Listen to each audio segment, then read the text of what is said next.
डिसेंबर पासून इंग्रजी प्रत केली नाही हा माझा दोष नाही आणि मी इंग्रजीमध्ये प्रत करणार नाही हा माझा निर्णय आहे। मी मराठीतच करेन। खरं तर राज्यपालांविषयी या सभागृहात त्यांना इंग्रजी वाचता येतं की नाही, त्यांना मराठी वाचता येतं की नाही, या संदर्भात चर्चा करणंच अनुचित आहे असं माझं प्रामाणिक मत आहे।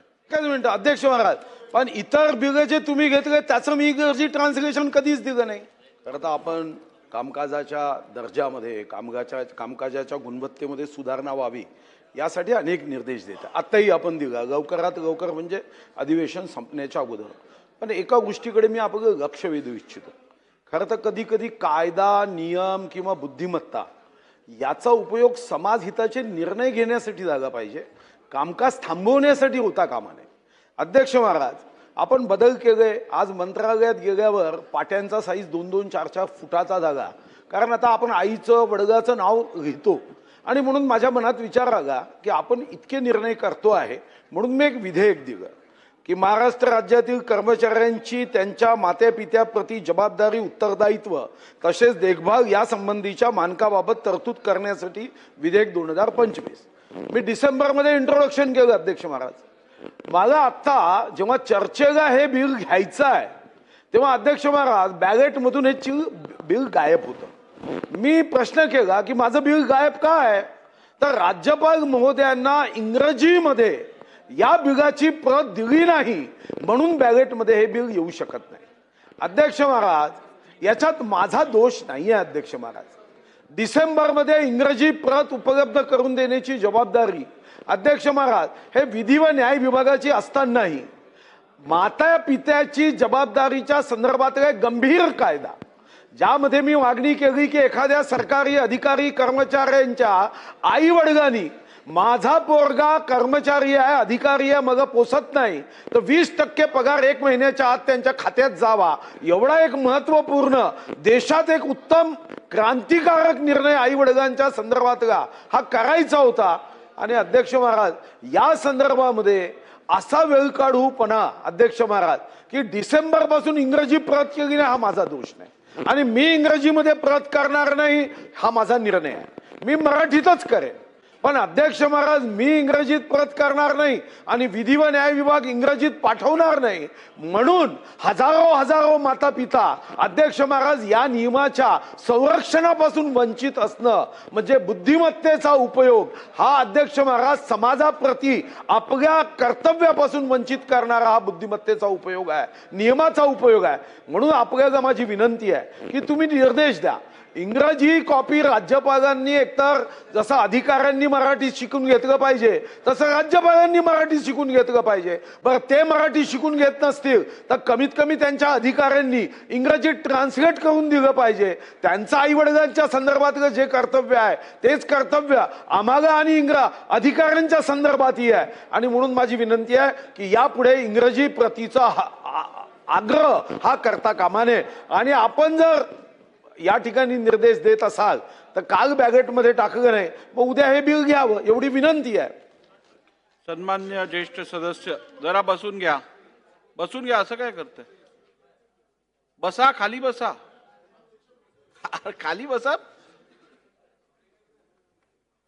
सन्मान्य ज्येष्ठ सदस्य सुधीरभाऊ मुनगंटीवारांनी आज जो मुद्दा सभागृहात आणलाय, खरं तर राज्यपालांविषयी या सभागृहात त्यांना इंग्रजी वाचता येतं की नाही, त्यांना मराठी वाचता येतं की नाही, या संदर्भात चर्चा करणंच अनुचित आहे असं माझं प्रामाणिक मत आहे। आणि असं असताना हे इंग्रजीतला अनुवाद देण्यासंदर्भातली जी तरतूद आहे ही विधिमंडळाने केलेली तरतूद नाही आहे, ही राज्यपालांनी केलेली तरतूद नाही आहे, ही शासनाने केलेली तरतूद नाही आहे। भारताचं संविधान अनुच्छेद 348(3) हे जर आपण वाचलं तर ही संविधानिक तरतूद आहे।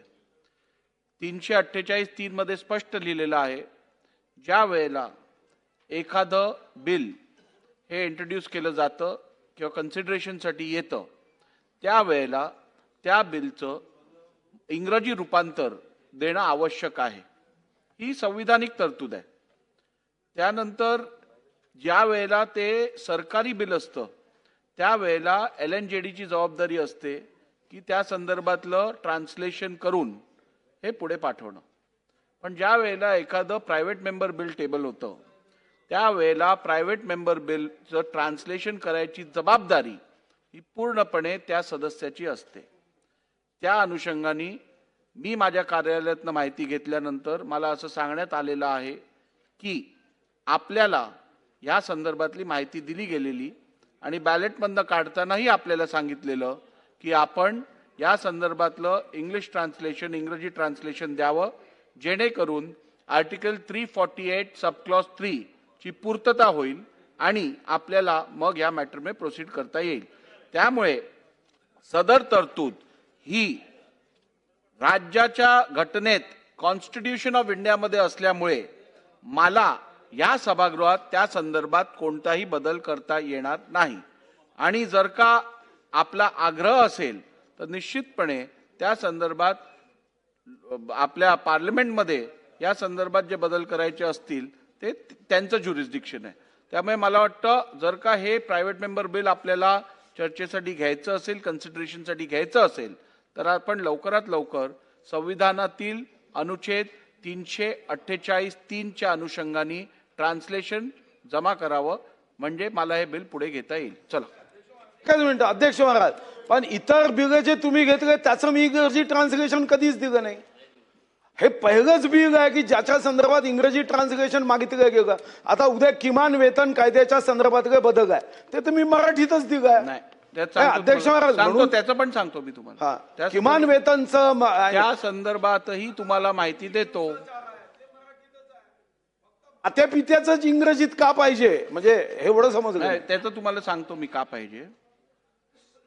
ज्या वेळेला एखादं मनी बिल असतं, ज्या वेळेला एखादं मनी बिल असतं किंवा फायनान्शियल बिझनेस रिलेटेड बिल असतं, त्यावेळेला त्याला गव्हर्नर्स असेंट लागतं. गव्हर्नर्स असेंट आपण आर्टिकल 207 अन्वये गव्हर्नर्स असेंट घेतो. मी चुकीचं सांगत असेल मला करेक्ट करा. I am subject to. आणि त्यामुळे तुमच्या बिलामध्ये फायनान्शियल बिझनेस संदर्भातली तरतूद असल्यामुळे ते 207 अन्वये ते राज्यपालांकडे पाठवायची गरज असते आणि म्हणून 348(3) ऍप्लिकेबल डायरेक्टली होतं.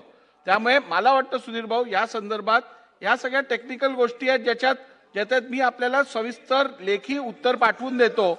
सभागृहाचा अजून वेळ ह्याच्यात घेण्यात मला वाटत नाही. मध्ये ट्रान्सलेशन करून द्यायचं एवढं तर करा. आम्हाला मला काही एक हरकत नाहीये. मी LNJDला एक मिनिट. पहिली गोष्ट म्हणजे ज्या वेळेला एखादं प्रायव्हेट मेंबर बिल असतं, प्रायव्हेट मेंबर बिलचा अर्थ काय की तुम्हाला तुमचं म्हणणं, तुम्हाला कायदा कसा असावा हे सांगायचं असतं. उद्या जर मी LNJDला दिलं आणि LNJDने ट्रान्सलेशन मध्ये जर का तुम्हाला जे सांगायचंय तसं न सांगता वेगळं काही त्याच्यात दिलं तर परत तुमची हरकत असणार. त्यामुळे यात सर्वात उचित हेच असेल की ज्याचं प्रायव्हेट मेंबर बिल असेल त्यांनी इंग्लिश अनुवाद द्यावा. त्यातून सुस्पष्टता येईल. सुधीर भाऊ, सुस्पष्ट येईल. चला.